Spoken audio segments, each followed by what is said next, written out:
ముందుగా తండ్రి అయిన దేవాది దేవునికి నా హృదయపూర్వక వందనాలు. అలాగే చేరువచ్చిన మీ అందరికీ కూడా ప్రభు పేరిట వందనాలండి. ఒక చిన్న ప్రార్థన చేసుకుందాం, తర్వాత వాక్య భాగంలోనికి వెళ్దాము.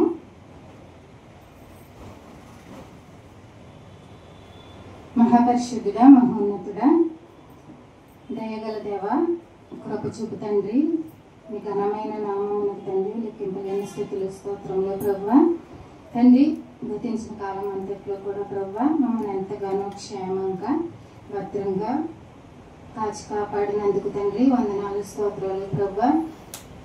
ఇదిగో తండ్రి, మరి పరిశుద్ధ దినాన ఇలా ఈ రీతిగా మీ సన్నిధిలో మేమందరం కూడా మరి సమకూడి మిమ్మల్ని ఆరాధించుకునేటువంటి గొప్ప భాగ్యాన్ని వరాన్ని మాకు ఇచ్చినందుకు తండ్రి మీకు వందనాలు స్తోత్రాలు తండ్రి. ఈ ఆరాధన ద్వారా, ఈ వాక్య పరిచర్య ద్వారా, ఈ వాక్య ధ్యానం ద్వారా మాకెంతగానో శక్తినిస్తున్నారు, మాకెంతగానో జీవాన్ని ఇస్తున్నారు, మాకెంతగానో ధైర్యాన్ని ఇస్తున్నారు. దేవా, ఈ సహవాసం ఎంతో గొప్పదని ప్రతి ఒక్కరు కూడా గుర్తెరిగి తండ్రి మరి మీతో నడవడానికి, మీ యొక్క సహవాసంలో ఉండడానికి, మీ సన్నిధిలో తండ్రి నిలబడడానికి ప్రతి ఒక్కరికి ఆసక్తిని పుట్టించండి. జ్ఞాన హృదయాన్ని తండ్రి ప్రతి ఒక్కరికి అనుగ్రహించండి తండ్రి. ఏ ఒక్కరు కూడా నిర్లక్ష్య వైఖరితో వండుకున్నట్లు సహాయం చేయండి ప్రభువా. మరి వాక్య సందేశం చెప్తున్నటువంటి నాకు ఆత్మ సహాయంతో నడిపించండి, ఆత్మ జ్ఞానంతో నడిపించండి. సంయోచితమైన జ్ఞానపు మాటలు మాత్రమే మాట్లాడుటకు నాకు శక్తినివ్వండి, బలాన్ని ఇవ్వండి, ఆరోగ్యాన్ని ఇవ్వండి తండ్రి. వింటున్నటువంటి సంఘం అంతటిని కూడా జ్ఞాపకం చేసుకోనండి తండ్రి. సంఘ బిడ్డలందరినీ కూడా దేవా మీ యొక్క కృపలో, మీ యొక్క కాపుదలలో, మీ యొక్క అధీనంలో ఉంచమని వేడుకుంటున్నాను తండ్రి. మరి చెప్పబడిన ప్రతి మాట కూడా వారి జీవితాలకు ఎంతో అవసరమైనది, మేలుకరమైనది, మరి బలాన్ని చేకూర్చేది అని గ్రహించి ప్రతి మాటను కూడా వారు వారి హృదయాలలో తండ్రి మరి భద్రం చేసుకునే శక్తిని దయచేయండి తండ్రి. మరి వారి జీవితాలు మరింతగా అభివృద్ధిపరచండి తండ్రి, ఫలింపును దయచేయండి. సంతోషంతోనూ సమాధానంతోనూ ప్రతి కుటుంబాన్ని కూడా ఆ యొక్క స్థితిలో ఉంచమని, మంచి ఆశీర్వాదకరమైనటువంటి స్థితిని అందరికీ దయచేయమని వేడుకుంటూ ఈ ప్రార్థన మా ప్రభువును మా రక్షకుడునైనా యేసుక్రీస్తు వారి పేరిట అడిగి వేడుకుంటున్నాం పరమ తండ్రి, ఆమేన్. అయితే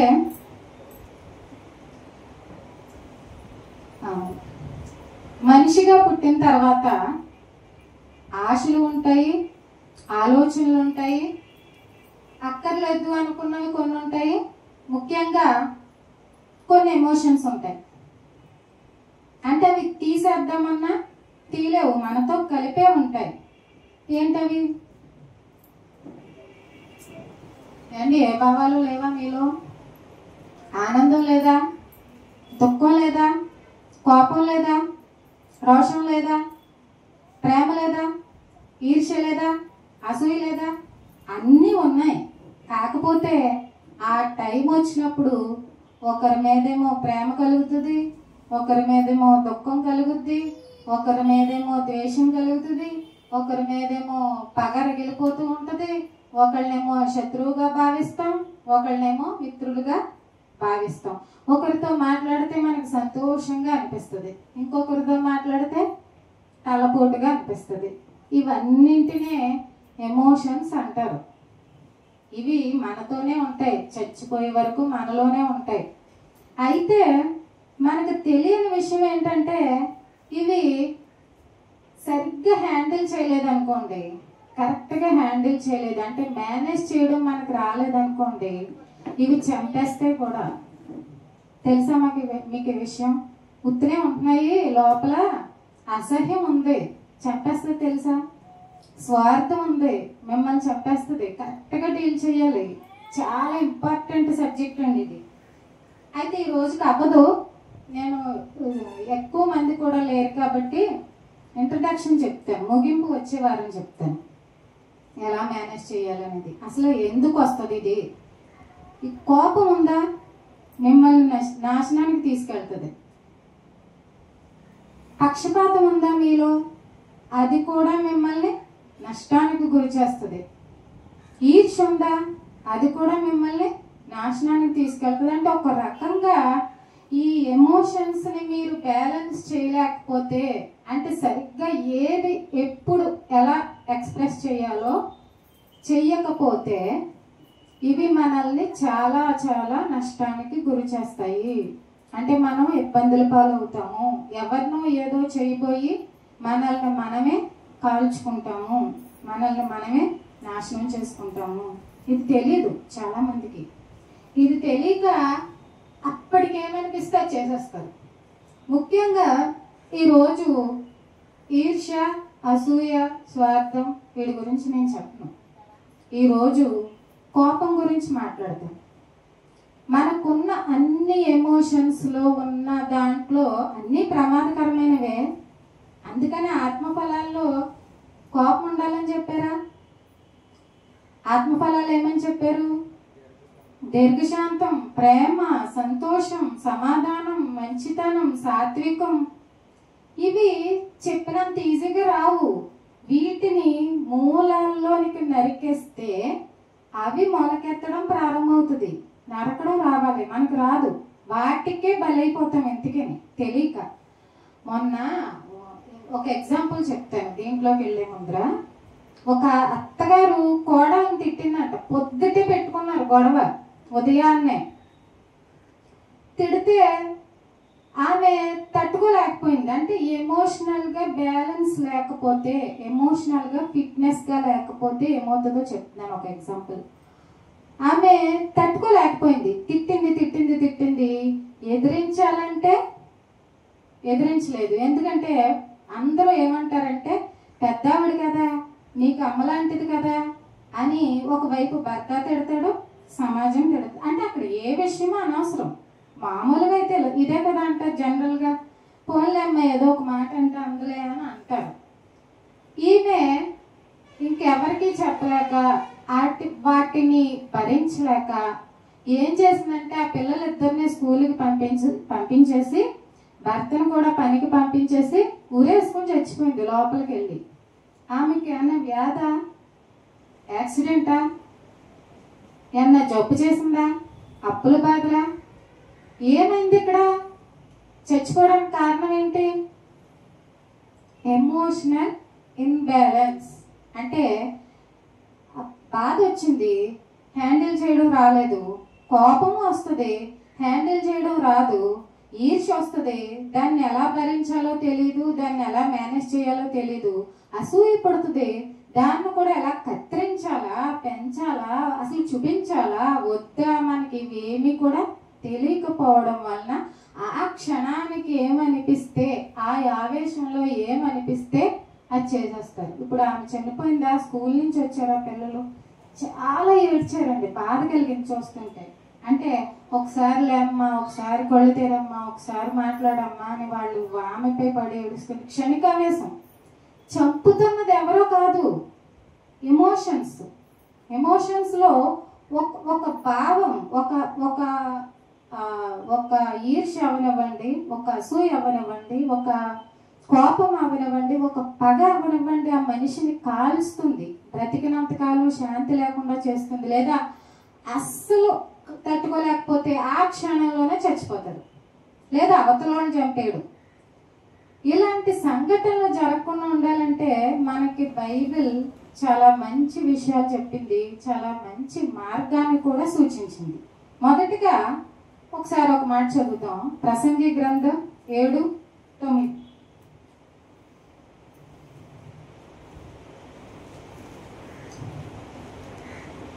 ప్రసంగి గ్రంథం 7:9. ఆత్రపడి కోప్పడవద్దు, బుద్ధిహీనుల అంతరింద్రియములందు కోపము సుఖ నివాసము చేయును. ఇక్కడ ఏమంటున్నారంటే సొలొమోను గారు చాలా జ్ఞానవంతుడు, చెప్తే మనం వినాలండి. ఎందుకంటే ఒక సామాన్యుడు చెప్పాడు అనుకోండి పెద్దగా మాటలు చేయం. ఈయనే జీవితాన్ని వడపోసి అనుభవాలన్నింటినీ సారాన్ని పిండి మనకు తీసుకొచ్చి ఇచ్చిందే ప్రసంగి గ్రంథం. దాంట్లో ఏమని చెప్తున్నాడు? ఆత్రపడి కోప్పడొద్దు, అంటే తొందరపడి కోప్పడొద్దు. బుద్ధిహీనులు అంతరింద్రియములు అంటే ఆ బుద్ధిహీనులు అంటే బుద్ధి ఉంటే కోపడొచ్చా? ఏమో, ప్రస్తుతానికి హోల్డ్లో పెడదాం దాన్ని.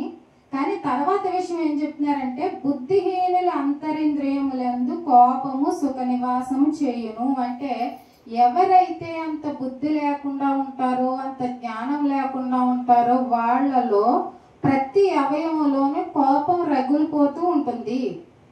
మరి బుద్ధిమంతులు ఏమో పక్కన పెడదాం, ఇంకా చెప్పలేదు కదా పూర్తిగా. సో కంగారుపడి కోపడొద్దు, తొందరొద్దు. ఇక్కడ నిదానించండి అంటే కాస్త ఆలోచించండి అన్నట్టుగా ఉంది ఒక మాట.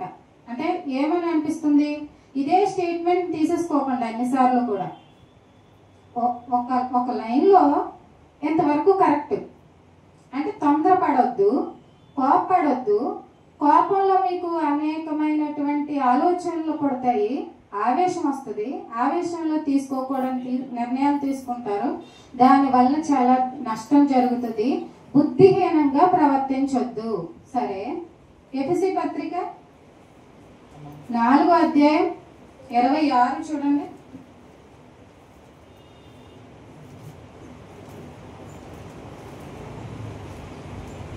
4:26 కోపపడుడి గాని పాపము చేయకుడి, సూర్యుడు అస్తమించే వరకు మీ కోపము నిలిచి ఉండకూడదు, అపవాదికి చోటియ్యకుడి. ఇక్కడ మళ్ళీ ఏం చెప్తున్నారు పౌలు గారు? కోపపడండి కానీ పాపం చేయొద్దు. అంటే ఇప్పుడు కోపంలో పాపమే చేస్తున్నాం. ఇప్పుడు ఆమె ఇందాక ఏం చేసింది? చనిపోయింది. ఆత్మహత్య పాపమే కదా బైబిల్ ప్రకారంగా. ఈమె అంటే చనిపోవడం అంటే ఏదో తాగేసి చచ్చిపోవడం లేదా ఉరేసుకుని చచ్చిపోవడం ఏ లెక్కలోకి వస్తుందంటే, మీ శరీరంలో ఉన్న ఆత్మని మీరే బలవంతంగా బయటకు లాగుతున్నారు. అది దాని టైం అయినప్పుడు, దేవుడు ఇచ్చిన కాలం అయినప్పుడు దాని అంతటా అది రావాలి, దేవుడి సన్నిధికి చేరుకోవాలి. అప్పటి వరకు ఈ శరీరం నడవాలి మంచి మార్గంలో, దేవుని మార్గంలో. కానీ మీరు ఏం చేస్తున్నారంటే కొంతమంది ఈ ఎమోషన్ని బ్యాలెన్స్ చేయలేక, హ్యాండిల్ చేయలేక ఏం చేస్తున్నారంటే ఆ ఆత్మని బలవంతంగా బయటకు తీసే ప్రయత్నం ఇది పాపం కిందకే పరిగణలోకి వస్తుంది. కాబట్టి ఇప్పుడు కోప్పడండి, పాపం చేయొద్దు. అంటే ఒక లిమిట్ ఉందన్నమాట. అంటే పాపంలో పడేంత కోపం ఉండకూడదేమో. కోప్పడొచ్చంట కానీ పాపం చేయొద్దు. పైగా తర్వాత ఏం చెప్తున్నారు? సూర్యుడు అస్తమించే వరకు మీ కోపం నిలిచి ఉండకూడదు. అంటే ఎక్కువ టైం కోపం ఉండకూడదంట. లాంగ్ టైం ఈ కోపాన్ని మీరు మెయింటైన్ చేయొద్దు. ఇందాకేం చెప్పాం? ఆత్రపడి కోపపడొద్దు. అంటే అసలు కోపమే రాకుండా ఉంటుందా? ఉండదండి. మనం ఒప్పుకొని తీరాలి. కోపం రాకుండా, ఎమోషన్స్ అనేవి కామన్. ఇంకా పుట్టిన మనిషి నుంచి చచ్చిపోయేంత వరకు అవి మనతో వెంటాడుతూ ఉంటాయి. కాకపోతే ఇప్పుడు మీరు ఒక నెలకు ఒక 20,000 తెచ్చుకుంటున్నప్పుడు వాటిని ఎలా మేనేజ్ చేస్తారు? రెంట్కి ఎంత, ఫీజులకి ఎంత, ఇంట్లో కిరాణాకి ఎంత, కరెంటు బిల్ ఎంత, ఇలా మేనేజ్ చేస్తారా? లేదంటే వీటన్నిటినీ పక్కన పెట్టి వాడేశారనుకోండి, అప్పుడు సమస్యల పాలవుతారు కదా. అప్పు తేవాలి వీటన్నిటికి. అంటే మనీ మేనేజ్మెంట్ ఎలాగో ఎమోషనల్ మేనేజ్మెంట్ కూడా మనకు తెలియాలి. ఎందుకంటే అవి కూడా మనతోటే ఉంటాయి కాబట్టి. సరే, ఇక్కడ ఈయన మాట తీసుకుంటే ఈయన ఏమంటున్నాడంటే, మీరు కోపడండి, పాపంలోనికి వెళ్ళేంతలా కోపడొద్దు. పైగా అది సూర్యుడు అస్తమించే వరకు మీ కోపం నిలిచి ఉండకూడదు. అంటే ఉదయం కోపం వచ్చిందనుకోండి, అదే కోపాన్ని మెయింటైన్ చేస్తూ ఒక 15 రోజులు గడిపేచ్చా? వద్దు, ప్రమాదం, మీకే ఇబ్బంది, మీరు డ్యామేజ్ అవుతారు. ఇందులో చెప్తాను ఎందుకు అవుతారు. మీరు డ్యామేజ్ అవుతారు. అంటే ఈ అంటే కొద్ది టైం, ఆ కొద్ది టైం అయిపోయిన తర్వాత మీరు దాని నుంచి విడిపోవాలి. మీరు ఇంకా దాంతో కంటిన్యూస్గా ఉండకూడదు. ఇది మీకు ప్రమాదం అని చెప్తున్నారు. సరే, ఈ మాటను కూడా పక్కన పెడితే కీర్తనలు 37:8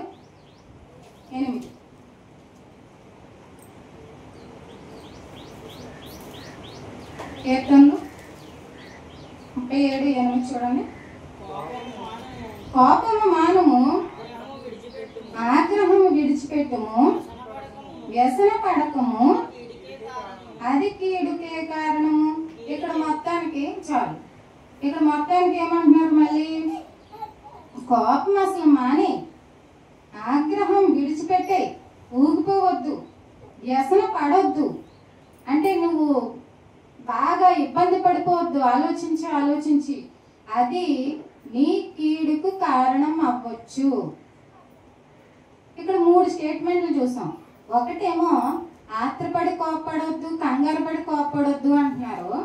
రెండోదేమో కోప్పడండి కానీ పాపం చెయ్యొద్దు, సూర్యుడు అస్తమించేటప్పటికి మీ కోపం నిలిచి ఉండకూడదు, విడిచిపెట్టేయాలి దాని నుంచి అంటున్నారు. మూడోదేమో అసలు కోపమే మానేయండి, ఆగ్రహంతో ఊగిపోవద్దు, అది మీకు కీడుకే కారణము, అది మీకు నష్టాన్ని కలుగజేస్తుంది. ఏది పాటిద్దాం? ఇప్పుడు ఏది పాటిద్దామో తెలిస్తే దాన్ని అలా మేనేజ్ చేసుకుంటూ హ్యాండిల్ చేసుకుంటూ వెళ్ళొచ్చు. ఏది పాటించాలి, ఎప్పుడు పాటించాలి, అసలు రియాక్ట్ అవ్వాలా, రెస్పాండ్ అవ్వాలా, అసలు మనం ఎక్స్ప్రెస్ చేయొచ్చా, ఈ విషయాలు మనకు అర్థం కావాలంటే దీని వెనక్కున్న మెకానికల్ హిస్టరీ తెలుసుకోవాలి. ఒకసారి మనం పుట్టుకు వెళ్ళిపోదాం. అసలు ఇది ఎలా వచ్చిందో ఒకసారి ఆ మూలానికి వెళ్ళి కనుక్కున్నాం అనుకోండి, కాస్త ఏమన్నా సొల్యూషన్ దొరకొచ్చేమో. పుట్టిన బిడ్డ దగ్గరికి వెళ్ళిపోదాం. ఆ బిడ్డ దగ్గరికి వెళ్ళిన తర్వాత ఒకసారి వాడిలో మీరు ఎన్ని ఎమోషన్స్ చూస్తారు? అంతే. పగ తెలుసా, ఈర్ష్య తెలుసా, కోపం తెలుసా? ఏం తెలియవు. అయితే ఏడుస్తాడు, లేకపోతే నవ్వుతాడు. ఒకటి నవ్వడం తెలుసు, 2 ఏడవడం తెలుసు. ఈ 2 ఎమోషన్సే తెలుసు. కానీ ఇక్కడ నుంచి ప్రారంభమైన మన జీవితం ఈ రెండింటి మధ్య, ఒకటి ఏడుపు అనేది మైనస్ అనుకోండి, కానీ ప్లస్ చేసుకోవచ్చండి. దీన్ని కూడా బాగా అర్థం చేసుకుంటే, దీంట్లో మనం బాగా అవగాహన వస్తే దాన్ని కూడా ప్లస్ చేసుకోవచ్చు. సరే, ప్రస్తుతానికి అయితే నవ్వు అనేది ప్లస్, ఏడుపు అనేది మైనస్. ఈ రెండింటి మధ్య మన ప్రయాణం ప్రారంభమైంది. ఇక్కడ నుంచి మనిషి ప్రారంభమైన జీవితం ఎన్ని రకాలుగా వెళ్ళిపోయిందంటే, మైనస్ లోనే ఎదిగిన మనిషికి ఏమేమి వస్తాయంటే కోపం వస్తుంది, పగ వస్తుంది, ఈర్ష్య వస్తుంది, అసూయ వస్తుంది, తర్వాత స్వార్థం, పక్షపాతం. అంటే ఇప్పుడు ఈ ఏడుపు అనే విత్తనం ఒక బీజం బాగా ఎదిగించుకున్న వ్యక్తికి ఒక వృక్షంలో ఊహించుకోండి. ఒక కొమ్మ కోపం, మరో కొమ్మ ఈర్ష్య, మరో కొమ్మ అసూయ, మరో కొమ్మ స్వార్థం, ఇంకొక కొమ్మ అసహ్యం. ఇవన్నీ మనల్ని నష్టానికి గురి చేసేవా, మంచికి గురి చేసేవా? నష్టానికి గురి చేసేవి. కానీ ఎదిగిపోయాయి అనుకోకుండా, లేదా పరిస్థితుల వలన, లేదా మనుషులు మోసం చేయడం వలన, లేదా పెరిగిన వాతావరణం వలన, కొన్నింటి వలన అనుకోకుండా ఈ చెట్టు కొమ్మలు కొమ్మలుగా, అంచెలంచెలుగా ఇలాంటి భావాలతో ఎదిగిపోయింది. ఇంకొకటి నుంచి చూద్దాం. నవ్వు ఒకటి ఉంది కదా, అది ప్లస్ అనుకుంటే, ఆ నవ్వు నుంచి ప్రేమ, మంచితనం, సంతోషం, సాత్వికం, దీనమైన మనసు, క్షమాగుణం, సమాధానం, శాంతి, వీటిలో పెరిగాడు ఇంకొక మనిషి. అంటే ఒక చెట్టు ప్రేమ అయితే ఒక చెట్టు పగ. ఈ పగతో ఉన్న కొమ్మలు వేరు, ఈ ప్రేమ నుంచి వచ్చిన కొమ్మలు వేరు. ఇలా ఈ 2 ఎమోషన్స్ మధ్యన ఈ ప్రారంభమైన మనిషి జీవితం అంచెలంచెలుగా ఇవి పెరుగుతూ పెరుగుతూ పెరుగుతూ వచ్చాయి. సరే, ఇప్పుడు మనకి మంచి చెట్టులో ఉన్న మంచి చెట్టుని పక్కన పెట్టండి ఒకసారి. ఎందుకంటే దాని వలన అవి పెరిగాయి అనుకోండి, మనకి ఏ నష్టం లేదు. ఇప్పుడు మనకి నష్టం కలిగించే కొమ్మల్ని నరకడం తెలియాలి, అంతే కదా? ఇప్పుడు ఈ చెట్టు దగ్గరకు వద్దాం. చెడ్డ చెట్టులో ఒక కొమ్మ ఏంటి? కోపం అనే కొమ్మ ఉంది. దీన్ని ఎలా తీసేయాలా? అసలు 100%లో 90% మెంబర్స్ కూడా దీన్ని తీసేయడం రాలేదు. రాకే ఆ కోపాన్ని పిల్లల మీద చూపించడం, తనకి తాను హాని చేసుకోవడం, లేదా కుట్ర పన్ని అవతలోళ్ళని మోసగించడం, లేదా అవతలోళ్ళకి అన్యాయం చేయడం జరుగుతుంది. ఫర్ ఎగ్జాంపుల్, భర్తకి ఏదో సమస్య వచ్చింది, ఆఫీస్లో ఎవరో తిట్టారు, పై ఆఫీసర్స్ ఎవరో తిట్టారు, ఇతను ఎదిరించలేడు, ఆ కోపం అంతా అలాగే పెట్టుకుని వచ్చాడు. ఇంటికి వచ్చిన తర్వాత ఆటోమేటిక్గా దాన్ని దాచుకోలేక ఎవరి మీద చూపిస్తాడు? అంతే, భార్య బలైపోద్ది అక్కడ, లేదా పిల్లలు బలైపోతారు.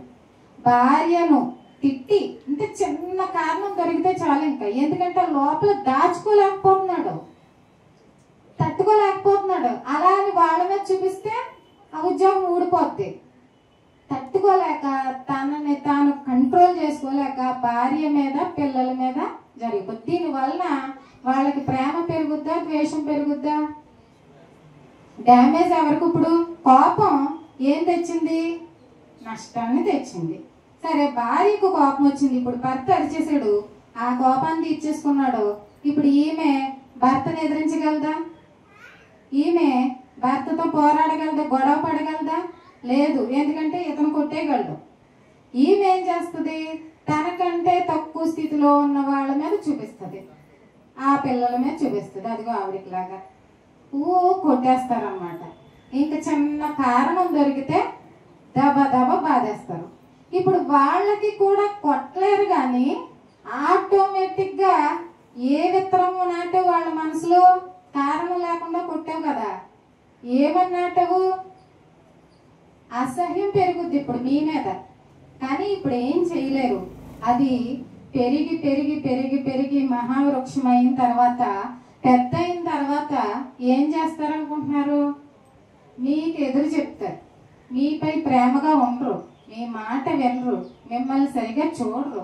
అది అప్పటికప్పుడు వచ్చింది కాదు, ఇదిగో ఈ చిన్నప్పటి నుంచి ఇతనేమో ఈమె మీద చూపించడం, ఈమెమో పిల్లల మీద చూపించడం, తల్లిదండ్రులేమో పిల్లల మీద చూపించడం, లేదా అత్తమామలేమో కోడళ్ళ మీద చూపించడం, లేదా అల్లుడేమో వాళ్ళ మీద చూపించడం.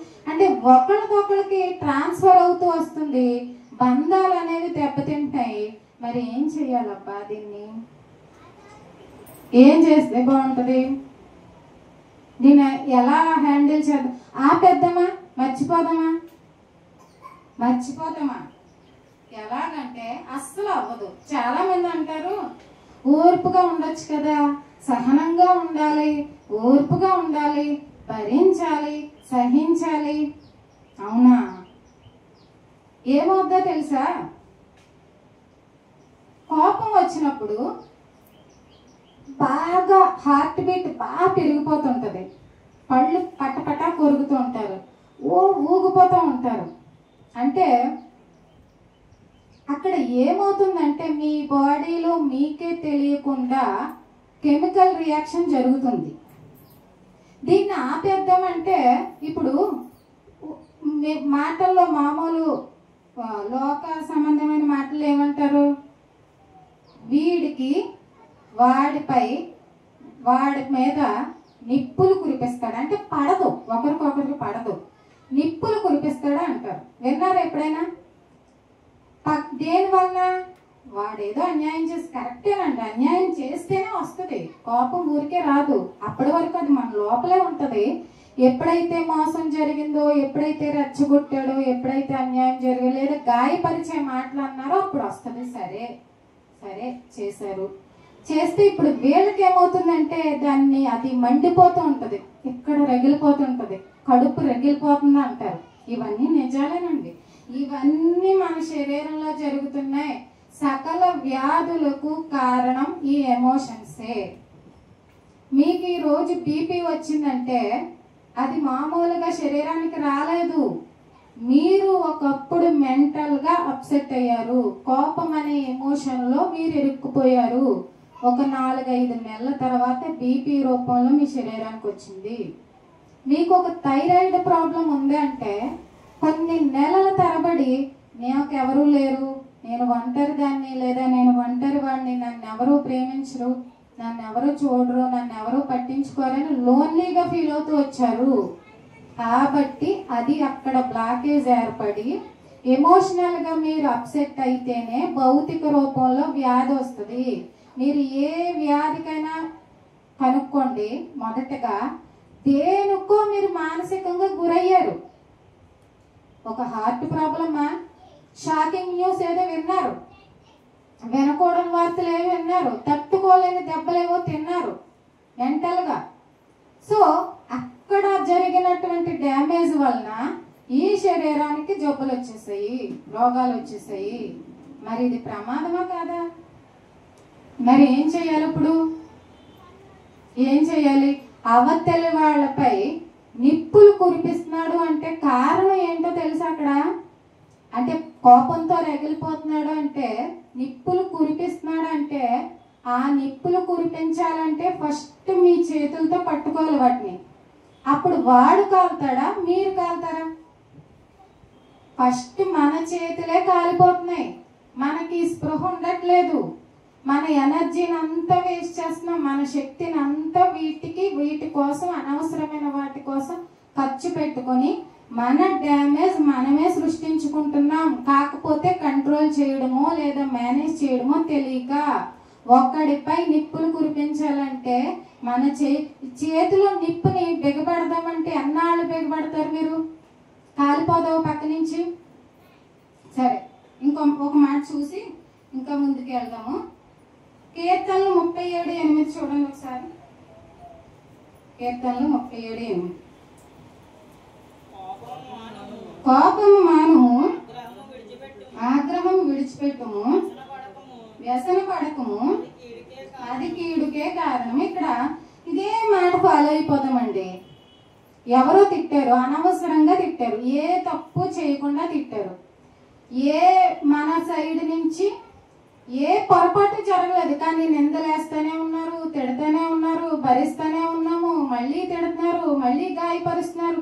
మనసుకు గాయాలు అయిపోతున్నాయి, కనబడట్లేదు కానీ మనసు అంతా గాయంతో గాయపడిపోయి ఉంటుంది. ఆ బాధ ఉంది. ఇక్కడ ఈ వాక్యాన్ని తీసేసుకుందాం, ఇప్పుడు ఈ వాక్యాన్ని అప్లై చేసేసుకుందాం. ఏమని చెప్పాడంటే, కోపం మాని ఆగ్రహం విడిచిపెట్టే, వ్యసన పడకు అన్నాడు. అంటే అలా అణిచిపెట్టాడు అవుతుందా? ఆల్రెడీ గాయం అయిపోయింది, ఆల్రెడీ ఆ మనిషిపై ద్వేషం వచ్చేసింది, కోపం వచ్చేసింది, కనబడితే కొట్టేద్దాం అన్నంత కోపం వచ్చేసింది. మానే అన్నాడు కదా, మానేసి చూడండి ఏమవుద్దాం.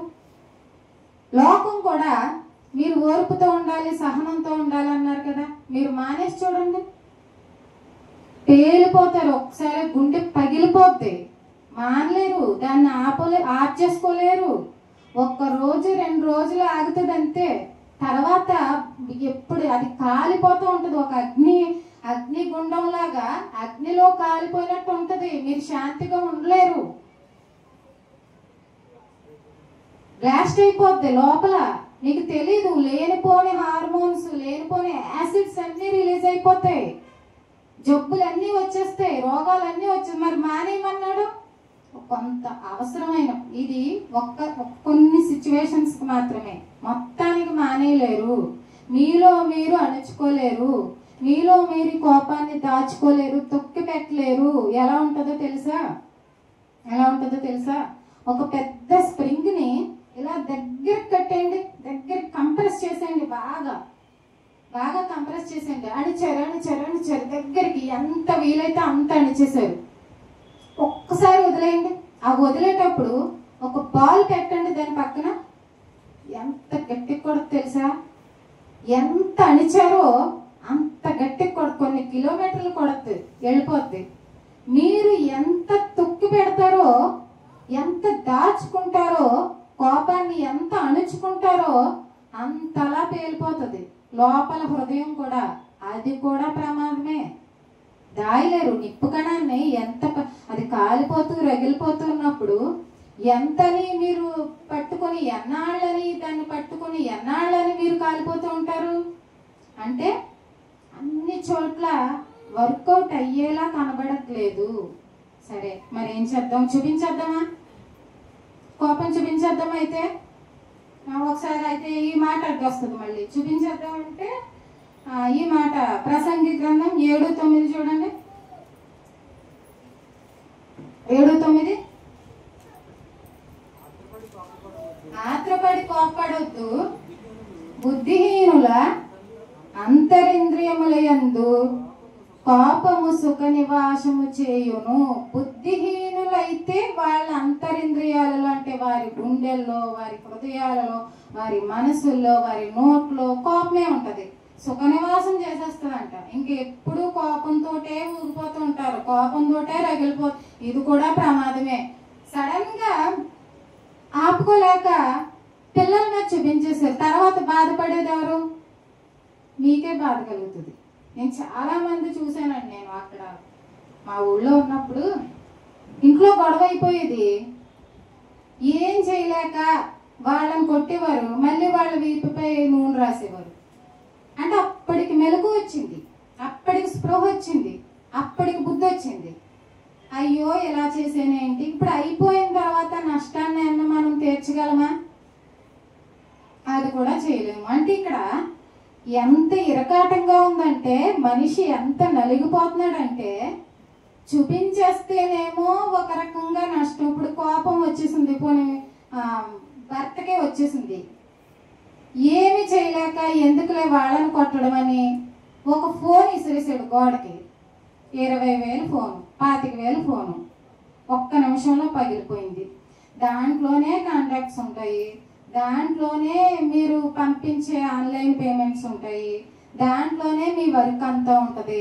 కానీ కొన్ని క్షణాల తర్వాత ఈ మనిషి రియలైజ్ అవుతాడు, అయ్యో ఇది పోగొట్టేసుకున్నానేంటి, నా కోపాన్ని ఆపుకోలేక దీని మీద చూపించానేంటి అంటాడు. ఇప్పుడు ఈ నష్టం మళ్ళీ తిరిగి వస్తుందా?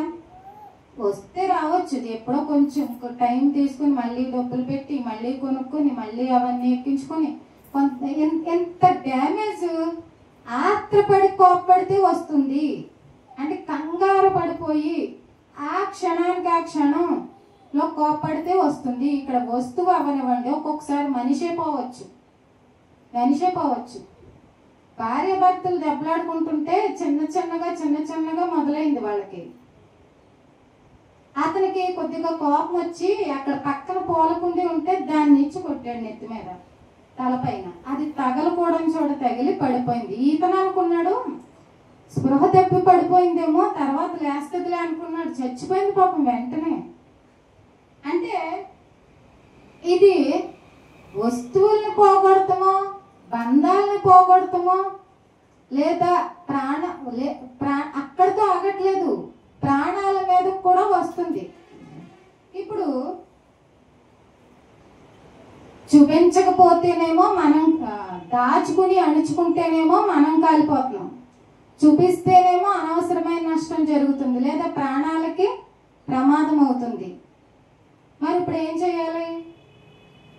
దాచాలా, చూపించాలా? దీన్ని ఎలా మేనేజ్ చేయాలి? ఇంకో మాట చూడండి, యాకోబు పత్రిక 1:19-20.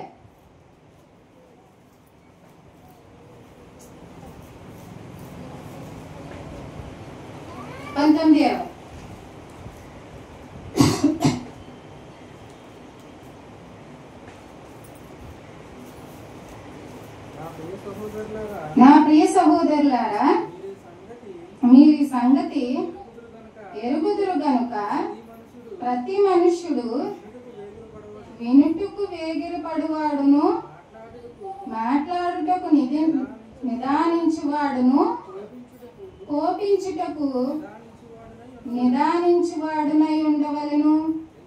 ఎందుకనగా నరుని కోపము దేవుని నీతిని నెరవేర్చదు. ఇక్కడ మళ్ళీ ఈయన వచనాన్ని, యాకోబు గారు రాసిన అభిప్రాయాన్ని కూడా మనం చూస్తే ఇక్కడ ఏమంటున్నారంటే, ఒకటి మాట్లాడడానికి నిదానించి చూడండి, రెండోది వినడానికి వేగిరపడండి. అంటే ఫస్ట్ వినండి, ఎంత నేర్చుకుంటే అంత జ్ఞానవంతులు అవుతారు, ఎంత వింటే అంత మీకు స్పృహ వస్తుంది, అంత మీకు మెలకు వస్తుంది, అంత మీకు తెలుస్తుంది. మీరు ఎలా ప్రవర్తిస్తున్నారో, అప్పుడు ఏం చేస్తున్నారో, ఎవరిని తిడుతున్నారో, అనవసరంగా పదునైన మాటలతో ఎవరిని గాయపరుస్తున్నారో తెలుస్తుంది. కాబట్టి ఎక్కువ వినండి. అది ఏది ఇదిగో ఈ ఆత్మీయ జ్ఞానం, ఈ దేవుని మాటలు ఎక్కువగా వినండి, జ్ఞానం సంపాదించండి. కోపించడానికి కూడా నిదానించండి. ఇక్కడ ఒక చిన్న క్లూ ఇచ్చారండి. కోపించొచ్చంట, కోపం చూపించొచ్చంట, కానీ ఎలాగా? ఆవేశంలో ఆత్రపడి అప్పటికప్పుడు ఏమనిపిస్తే అది చేసేసే కోపం కాదు ఇది. నిదానించి ఆలోచించి అది రైట్ టైమా కాదా, రాంగ్ టైమా, అసలు ఈ పర్సన్ అంటే మనం రియాక్ట్ అవ్వచ్చా లేదా, ఈ పర్సన్ కూడా మనం స్పందించాలా, ఇతనికి కూడా మనం సమాధానం చెప్పాలా, ఇతను అంటే మనం ఊగిపోవాలా, అవసరమేనా మనకి ఇది ఈ టైంలో, ఈ క్షణంలో? ఇప్పుడు ఒక బస్ స్టాండ్ లో నుంచున్నారండి మీరు, బస్ దగ్గర ఎవరు అసలు మీ కుటుంబంలో ఉన్న వ్యక్తే కాదు, మీకు సంబంధించిన వ్యక్తే కాదు, అతను ఎవరో ఒక నోటి దురుస్తూ ఉన్న వ్యక్తి మిమ్మల్ని ఏదో తిట్టేశాడు, ఎందుకంటే నోటి దురుసు ఎక్కువ కాబట్టి. అప్పుడు అక్కడ ఉన్న స్థలం ఏంటో మర్చిపోయి, మీరున్న పొజిషన్ ఏంటో మర్చిపోయి, ఎవడో సంబంధం లేని వ్యక్తి కోసం మిమ్మల్ని మీరు ప్రూవ్ చేసుకోవడానికి అరుస్తారా? అవసరమేనది? వదిలేస్తారా? సమాధానం చెప్తారా? అంత మాట అంటావా అని కాళ్ళలో పట్టుకుంటారా? ఆ బస్ స్టాండ్ లో అందరూ చూస్తుండగా అక్కర్లేదు. అవసరమండి మీకు మీ కుటుంబ వ్యక్తి ఎవరో కాదు కదా. అంటే ఈ విషయాలన్నీ తెలియాలి అంటే మనము నేర్చుకోవడానికి సిద్ధంగా ఉండాలి, వినడానికి వేగిరపడాలి. ఎంత వింటే అంత జ్ఞానం లభిస్తుంది. తర్వాత ఇంకో విషయం ఏంటంటే పని చేస్తేనే కదా అలసిపోతారు మీరు. సో మనం ఎక్కువగా ఏం ఆలోచిస్తామంటే ఆరోగ్యంగా ఉండడానికి ఏం తినాలి, ఎంత విశ్రాంతి తీసుకోవాలి, ఎంత పని చేయాలి, ఏం తాగాలి, ఇంతవరకు ఆలోచిస్తారు. కానీ అంతకంటే ముఖ్యంగా మీరు మెంటల్ కండిషన్ తప్పిపోకుండా ఉండాలంటే ఎమోషన్స్ని ఎలా బ్యాలెన్స్ చేయాలి, వీటిని ఎంతవరకు వాడాలి, ఎక్కడ అణిచేయాలి, ఎక్కడ నిదానించాలి, ఎక్కడ చూపించాలి, ఇదే మనకి ఎక్కువ, ఇదే పెట్టాలి ఎక్కువ ఆహారం. అంటే మీరు మెంటల్గా స్ట్రాంగ్ అవ్వాలి, ఎక్కువ వినాలి, మెంటల్గా ఫిట్నెస్ రావాలి, ఎక్కువ జ్ఞానం నేర్చుకోవాలి, మెంటల్గా బాగుండాలి, ఆరోగ్య స్థితి బాగుండాలి, ఎక్కువ ఆత్మీయ ఆహారం తీసుకోవాలి. ఈ తీసుకున్న ఎనర్జీని అవసరం లేని వాటి కోసం ఖర్చు పెట్టేయకూడదు. ఇప్పుడు అవసరమైనంత వరకే ఖర్చు పెట్టాలి. సో మీకు ఇప్పుడు ఏం అర్థమైంది?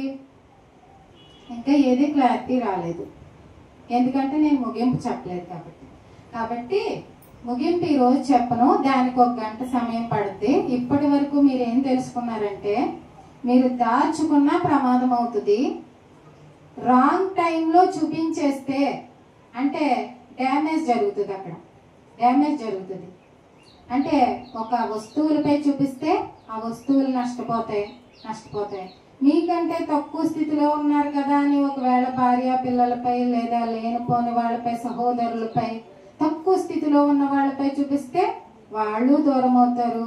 మీకు తెలియకుండానే మీపై ద్వేషాన్ని పెంచే బీజాలు మీరు నాటుతున్నారు.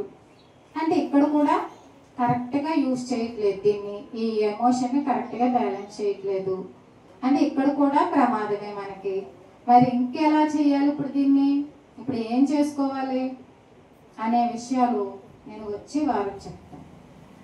కాబట్టి ఎవరు మానేయకుండా రండి, ఈ సబ్జెక్ట్ని మిస్ అయిపోకండి. అసలైన విషయాలన్నీ, దీని కన్క్లూజన్ ఏంటనేది మీకు వచ్చే వారం చెప్తాను. ప్రతి ఒక్కరు కూడా వెంటనే, ఇప్పుడు మాత్రం మీ సేఫ్టీ కోసం ఒక విషయం చెప్తాను. వెంటనే వేగిరపడి, ఆత్రపడి, కోపం తెచ్చుకుని ఆ ఆవేశంలో ఏమీ నష్టం చేసుకోవద్దు. దీన్ని ఎలా మేనేజ్ చేయాలో కొంత ప్రాసెస్ ఉంది, మనం నెక్స్ట్ వీక్ వెళ్దాం. టైం అయిపోయింది కాబట్టి ప్రార్థనతో ముగించుకుందాము. ఇదే భాగాన్ని నేను కంటిన్యూ చేస్తాను వచ్చే వారం. కాబట్టి ఇప్పటి వరకు విన్న విషయాలన్నీ కూడా మీ మనసులో పెట్టుకోండి. ఎప్పుడు పడితే అప్పుడు ఆ ఎమోషన్ని బయటికి తీసుకురావద్దు. దానికి నీళ్లు పోసి మొక్కను పెంచినట్టుగా పెంచొద్దు. నిదానించాలి. కోపం విషయంలో నిదానించాలి, ఆలోచించాలి. సరే, దీన్ని పూర్తిగా తొలగించాలంటే ఏం చేయాలి? వచ్చే వారం సిద్ధపడండి, చెప్తాను అప్పుడు. సరే, ఇప్పటికి ముగించుకుందాం. చిన్న ప్రార్థన.